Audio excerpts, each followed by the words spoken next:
Alors Adrien, Dendreo, c'est quoi? Dendreo, c'est un logiciel de gestion pour les organismes de formation, ce qu'on appelle communément un ERP, Enterprise Resource Planning. Et donc le but, c'est de gérer tous les aspects administratifs d'un organisme de formation. Donc ça va de la gestion commerciale, administrative, logistique, jusqu'à la partie financière et qualité. Donc le but, c'est vraiment d'automatiser, de faciliter la vie des organismes de formation au quotidien pour qu'ils puissent se focaliser sur les tâches à plus forte valeur ajoutée. Alors, explique-moi, Dokeos, c'est quoi? Alors Dokeos, c'est une société éditrice d'un LMS, Learning Management System. C'est un logiciel en SaaS qui permet aux organismes de formation d'intégrer, scénariser des contenus de formation et de les diffuser auprès de leur public, que ce soit des apprenants, des professionnels en formation continue, pour leur permettre de se former, de les évaluer et d'avoir la traçabilité aussi de toutes les activités qu'ils réalisent sur la plateforme. Et qui a fondé Dokeos? Alors c'est Thomas de Prater, mon oncle, une entreprise familiale on peut dire, en 2004. Et Dendreo?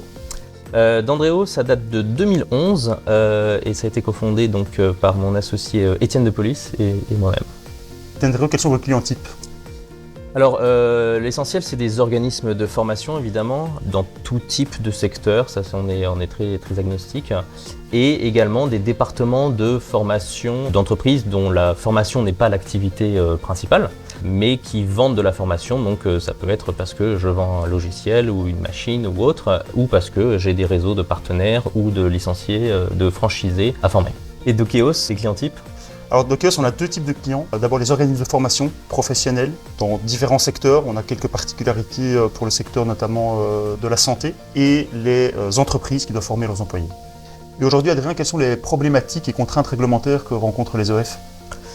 Alors les contraintes, elles sont diverses. L'activité formation étant réglementée en France, déjà tous les organismes de formation doivent remplir un bilan pédagogique et financier tous les ans. Donc nous, on aide évidemment à calculer ce BPF qui demande une ventilation de plein d'indicateurs dans différentes façons. La nouveauté aussi depuis quelques années, c'est Calliope. Donc là, c'est une certification qualité qui implique de faire venir un auditeur régulièrement, tous les 2 ans à peu près, dans l'organisme de formation, et qui va auditer donc le centre de formation selon un certain nombre d'indicateurs. Cet audit, ça se prépare, ça demande aussi une démarche d'amélioration continue à mettre en place dans le centre de formation et de mesures et d'actions sur plein de points de qualité. Donc le logiciel Dendreo, évidemment, aide les organismes de formation à structurer cette démarche et à répondre à ces obligations. Après, au-delà de Calliope, évidemment, il y a des problématiques qui sont parfois spécifiques à certains secteurs et à la partie informatique. Donc, évidemment, il y a la partie, quand on traite des grands volumes de données, que ce soit les données personnelles des stagiaires ou des formateurs, la problématique RGPD, donc ça veut dire aussi être capable d'avoir un logiciel qui est sécurisé, capable de suivre, d'avoir la traçabilité de toutes ces données personnelles, d'avoir des fonctionnalités pour pouvoir anonymiser, supprimer ces données. Les problématiques sont au final assez larges pour les organismes de formation. On constate la même chose chez nous, effectivement, la traçabilité devient un sujet primordial, pouvoir tracer l'activité des apprenants, qu'ont-ils suivi, qu'ont-ils réalisé sur nos plateformes, et aussi pouvoir certifier l'acquisition des connaissances, des compétences, qui sont finalement l'objectif premier de toute activité de formation. Et puis c'est une problématique qui est en mouvance permanente, puisque évidemment les obligations réglementaires et de traçabilité ou autres évoluent en fonction de plein de choses dans l'environnement. Une autre problématique des organismes de formation, c'est de faire cette veille en fait, cette veille réglementaire, cette veille juridique, en plus de la veille pédagogique et la veille technologique qu'ils doivent déjà faire au quotidien. Ouais, sacré challenge. Et aujourd'hui, comment parvenez-vous à répondre à ces problématiques? Répondre à tout ça, c'est un ensemble de fonctionnalités en fait dans le logiciel. Donc sur toute la partie administrative, évidemment, c'est la gestion vraiment logistique, les tableaux de bord, les alertes, les checklists, etc. Sur la partie plus réglementation, BPF, on le calcule nous toujours en temps réel. Sur la partie Calliope, ça a pas mal évolué au cours des dernières années, puisque à la fois on a rajouté des nouvelles fonctionnalités, plus un tableau de bord de travail spécifiquement élaboré avec un auditeur Calliope pour essayer de reprendre tous les indicateurs, expliquer comment répondre à chacun des indicateurs avec des conseils et comment le logiciel peut répondre à ces différents indicateurs. Et comme Calliope touche à beaucoup de problématiques différentes, ça peut aller de la partie mesure de la satisfaction à la partie traçabilité des problématiques qualité jusqu'à la partie communication de ces indicateurs, notamment par exemple sur l'offre de formation, sur le catalogue public, donc les taux de satisfaction, les taux de réussite et des choses comme ça. Et le logiciel aide sur tous ces aspects-là. Ok, donc ici vous répondez plus de manière fonctionnelle, mais est-ce qu'il y a d'autres aspects de votre service qui aident les clients? Oui, alors bien sûr, hein, toutes ces fonctionnalités, évidemment, il faut les packager correctement dans une ergonomie et une facilité d'utilisation, et ça c'est extrêmement important pour un logiciel qui est utilisé vraiment au quotidien hein, par les équipes administratives. Et puis, évidemment, il y a tout ce qui va autour du logiciel. Et là, on a aussi toute la partie, donc évidemment, onboarding, formation des différentes équipes, plus le côté support qui est très important parce que les questions, elles sont quand même nombreuses au quotidien sur toutes ces problématiques qui ne sont pas toujours évidentes à appréhender.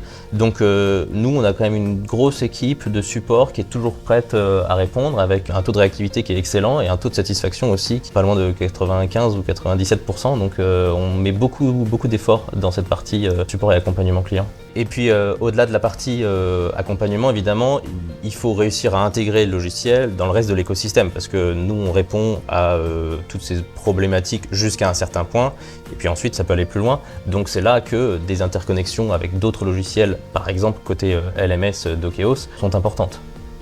Complètement, oui. C'est vrai que nous, notre focus est plus sur les formateurs qui doivent concevoir ou qui souhaitent concevoir en tout cas des contenus e-learning purs. Hein, donc c'est vraiment notre focus principal. Et donc là, nous, on va avoir tous des enjeux d'utilisabilité, faciliter le travail des formateurs et puis aussi des apprenants, leur offrir une interface simple, intuitive, qui leur permet d'accéder rapidement au contenu de formation, de comprendre rapidement où ils en sont dans leur parcours. Donc ça va être effectivement un focus plus important chez nous. Et puis derrière, toute la partie, comme je le disais, de traçabilité. Donc pouvoir remonter vers des outils comme le tien qui nécessitent de récupérer toutes les infos de ce qui a pu être réalisé en termes d'action de formation, mais de pouvoir remonter toutes ces données le plus précisément possible pour que finalement la machine puisse tourner, la boucle est bouclée. Que la boucle soit bouclée, voilà, et que typiquement un BPF puisse être complété de manière quasiment automatisée aujourd'hui. Donc ça c'est le succès de notre collaboration, je pense. Tout à fait. Et comment tu vois les choses évoluer à ce niveau-là ? Je pense que ça va continuer à se complexifier hein, parce que le gouvernement a l'intention, en tout cas en France, de continuer à améliorer le niveau de qualité et peut-être même réduire un petit peu le nombre de centres de formation qui existent. Donc nous, ça va être continuer à suivre, à faire cette veille et à faire l'adaptation du logiciel et tous les outils qu'on peut donner pour aider et faciliter le quotidien des organismes de formation. On a mis d'ailleurs en place un portail client dernièrement pour pouvoir faciliter cet échange et fluidifier pour pouvoir être capable de répondre toujours plus rapidement et d'anticiper ses besoins dans le futur. Je pense que ça c'est le nerf de la guerre, de continuer à garder cette flexibilité, cette rapidité et cette valeur ajoutée qu'on est capable de fournir aux clients. Oui, cette adaptabilité finalement. Je me remémore effectivement ces derniers mois, finalement on a pas mal fait évoluer le connecteur aussi sur base de nouvelles réglementations. Je pense à la DPC notamment qui nous a imposé pas mal de remontées d'informations qu'on ne faisait pas jusqu'alors. Et je pense que c'est ce qui fait aussi le succès finalement de cette collaboration, c'est d'arriver toujours à détecter sur base des besoins clients, des remontées de nos clients, les évolutions dans leur secteur et de pouvoir faire évoluer nos échanges de données ou nos interconnexions pour répondre toujours au plus près du besoin de chaque client, quels que soient ses enjeux finalement réglementaires. Ouais, en tout cas, ça a été facile à faire avec vous parce que les équipes sont réactives et on a réussi à faire évoluer les choses rapidement, donc bravo de ce point de vue-là. Merci, il n'y a plus qu'à continuer.